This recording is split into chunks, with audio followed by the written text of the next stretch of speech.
नमस्कार, हर हर महादेव, जय छठी मैया। हम नीलम भोजपुरी गीत के माध्यम से आज छठ मैया के गीत लेकर के आइल बनी। तो रउआ सब कमेंट करके ज़रूर बताइम जा कि रउआ सबके ये गीत कैसन लागल। अगर गीत अच्छा लगी तभी कमेंट करम जा, ना अच्छा लगी फिर भी ज़रूर कमेंट करम जा, ठीक बा। और देखिए वीडियो को लाइक कर दे हम जा। जे भी चैनल पर नया बा तो प्लीज़ आप लोग चैनल के सब्सक्राइब कर ले हम जा।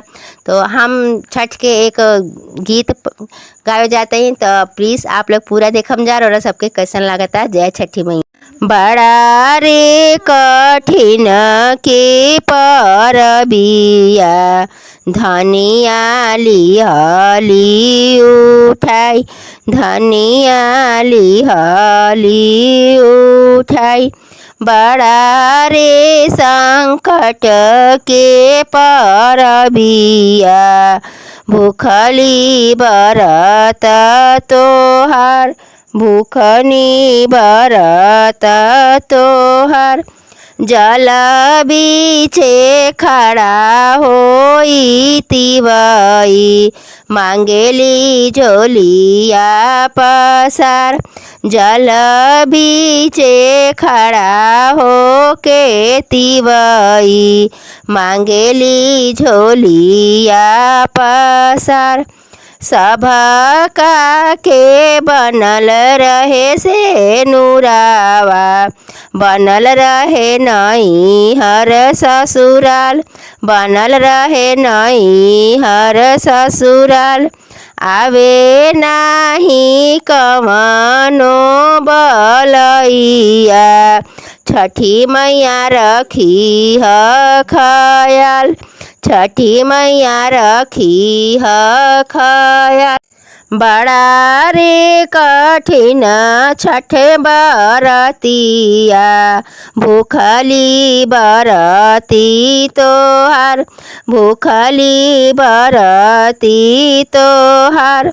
जल बीचे खड़ा भैली तिवैया मांगली झोलिया पसार।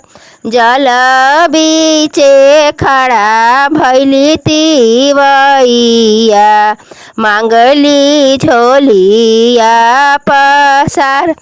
बड़ा रे कठिन के बरतिया अम्मा मोरी लिहली उठाई, दीदी मोरी ली।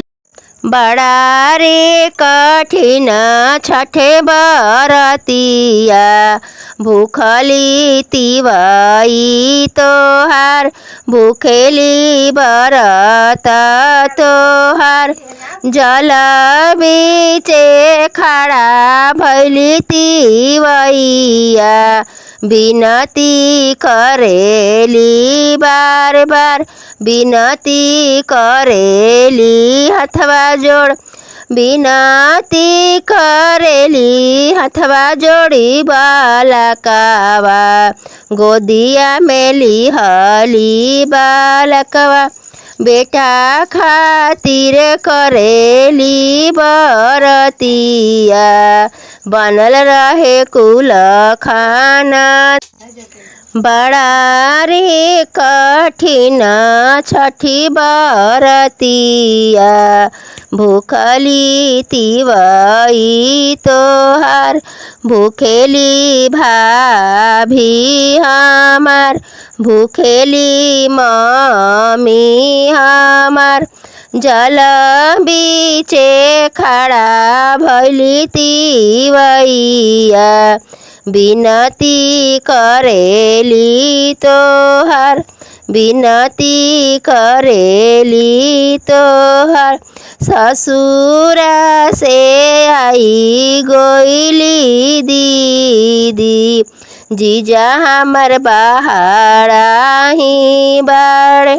पहिले पहिले छठिया कईनी नैहर से लिहली उठाई, ससुर से आई गोइली दीदी, जीजा बड़े बहारा हमार।